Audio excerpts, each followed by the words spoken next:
की आता पहा, मंगळ इतका काळ कुठल्याच राशीत राहत नाही, पण आत्ता मंगळ मात्र बराच काळ एका राशीत राहणार आहे. आणि आता 2025, कारण 2024 संपत आलेलं आहे, 1 महिन्यानंतर 2025 साल सुरू होणार आहे. म्हणजे अंकशास्त्राप्रमाणे मंगळाचं प्रभुत्व या वर्षावर राहणार आहे. मग अशा वेळेस का सगळ्या राशींनी नेमकं काय करायला पाहिजे, कारण मंगळ हा वेगळ्या पद्धतीने ॲक्ट होणार आहे. मग त्या काळामध्ये नेमकी कोणती काळजी घ्यायला पाहिजे, सगळ्या राशींनी कशा पद्धतीने वागायला पाहिजे, याचं थोडक्यात वर्णन जर केलं तर जास्त. कर्क राशीमध्ये हा मंगळ आहे. म्हणजे काय झाले माहिती का, मंगळाचे जे इफेक्ट आहे, धाडस किंवा काम करण्याची कपॅसिटी किंवा सातत्याने काम करणं, गतीने काम करणं, ह्याच्यामध्ये सगळ्यात डाऊन जाणार. कारण कर्क रास ही जलतत्वाची रास आहे.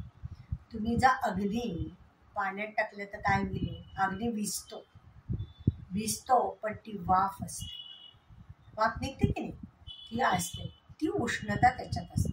म्हणजे काय, त्याची निगेटिव्ह एनर्जी तुम्हाला त्रास देऊ शकते. म्हणजे प्रॉपर विचारपूर्वक, कर्क रास ही मनाची कारक आहे, त्यामुळे तुम्हाला पहिलं मनावर ताबा ठेवला पाहिजे.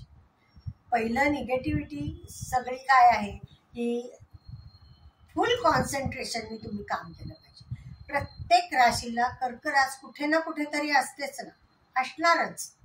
त्या ग्रहाप्रमाणे तुम्हाला तिथे काम केलं पाहिजे.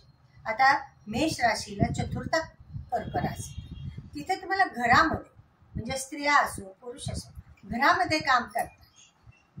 त्याची सप्तमावर दृष्टी आहे, त्याच्यानंतर दशमावर दृष्टी येते आणि लाभस्थान दृष्टी.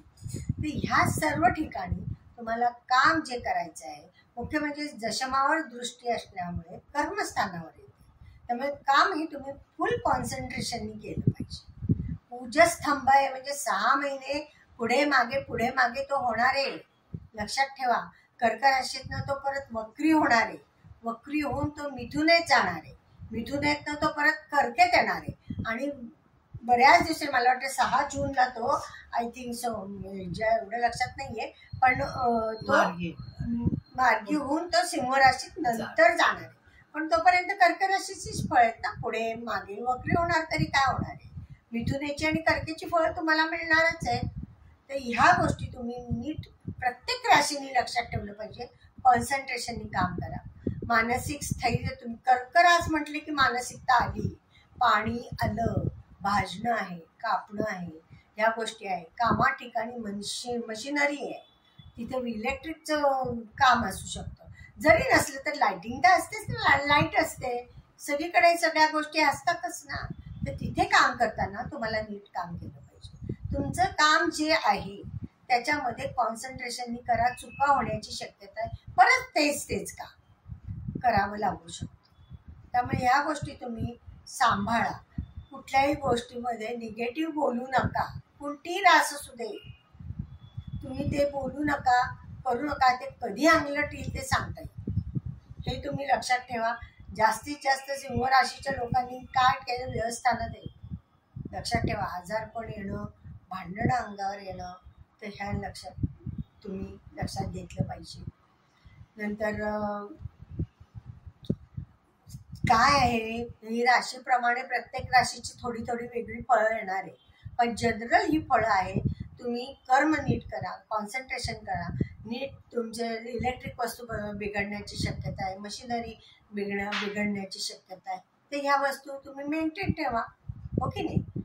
या गोष्टीचा त्रास तुम्हाला होणार नाही. आणि झाल्या तरी शांतपणे तुम्ही त्या दुरुस्त करून घेणे आणि तुमचं ते मेंटेन ठेवणं. मशिनरी जी काय असेल, मिक्सर, मी तर म्हणते घरातलं मिक्सर, फ्रीज, TV, ह्या सुद्धा घड्यातल्या गोष्टी तुम्हाला खर्च करणाऱ्या, तुमचा खर्च वाढू शकतो या गोष्टीमध्ये. त्यामुळे ह्या लोकांनी, सगळ्याच राशीच्या लोकांनी मन शांत ठेवून काम करा. हे 6 महिने निश्चित तुम्हाला चांगली फळं देतील.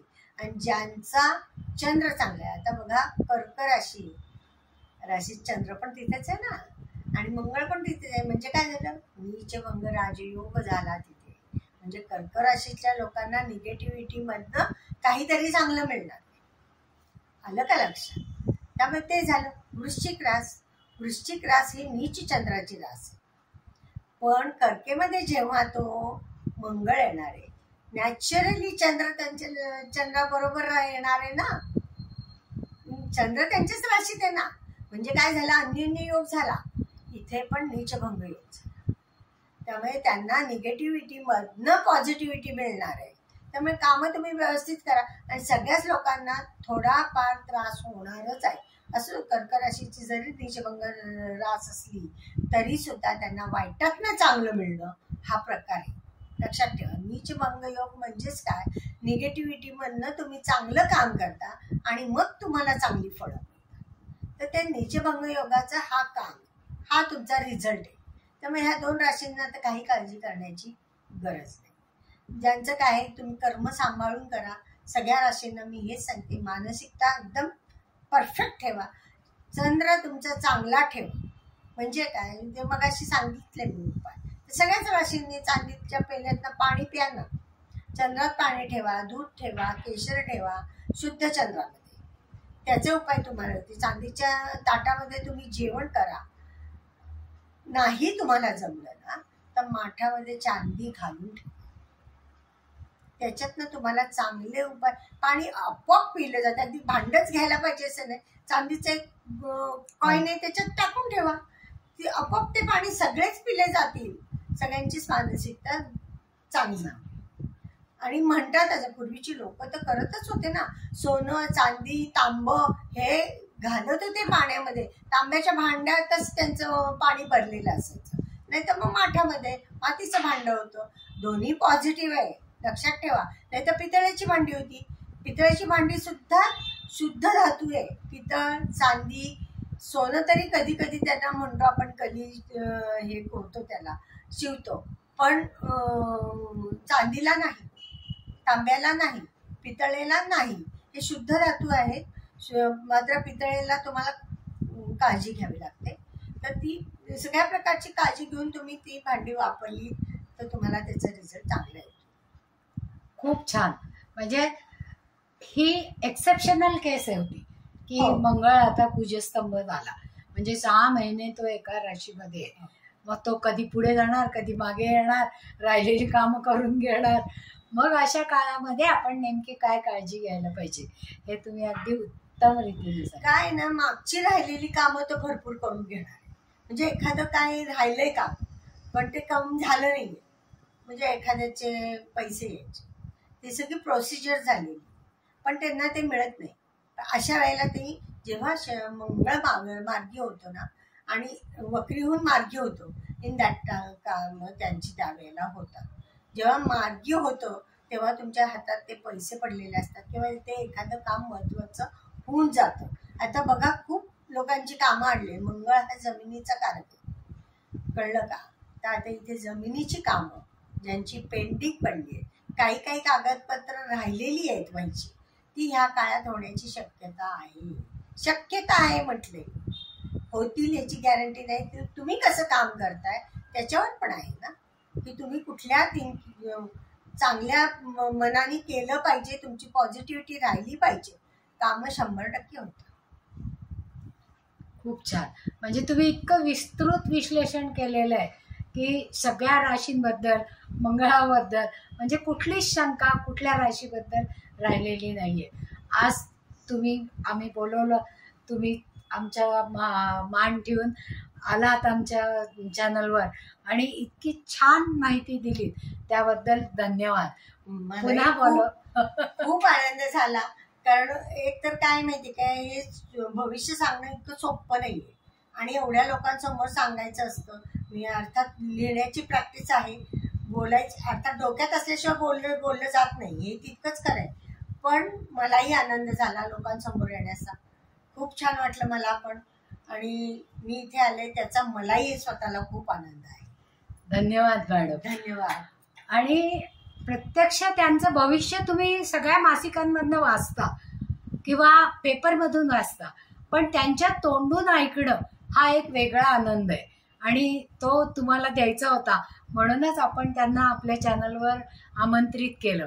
आवडलं असेल तर लाईक करा, सबस्क्राईबही करा आणि हीच माहिती सगळ्या राशीच्या लोकांपर्यंत जावं असं वाटत असेल तर शेअरही करा, की ज्याच्यामुळे ही माहिती सगळ्यांपर्यंत पोचेल आणि सगळ्या राशींना आपल्या राशीला होणारा त्रास, त्याच्यावर असणारे उपाय हे लक्षात येतील आणि त्याच्यामुळे सगळ्यांपर्यंत माहिती जाऊन सगळ्यांचं कल्याण होईल.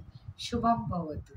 तर आज पुन्हा भेटूया आणि धन्यवाद. पुन्हा बोलवल्यावर मॅडम पुन्हा आमच्याकडे आम्ही निश्चित येऊ. तुम्हाला जर काही शंका असतील तर मी तुम्हाला फोन नंबर सांगते माझा 9922263394. काही शंका असल्या तर तुम्ही निश्चित विचारा. कारण तुमचा नंबर खाली आम्ही देणारच आहोत डिस्क्रिप्शनमध्ये. आणि जर कोणाला काही शंका असतील तर जरूर विचारा, त्याचं उत्तर तुम्हाला मिळेल. इथे थांबूया. धन्यवाद.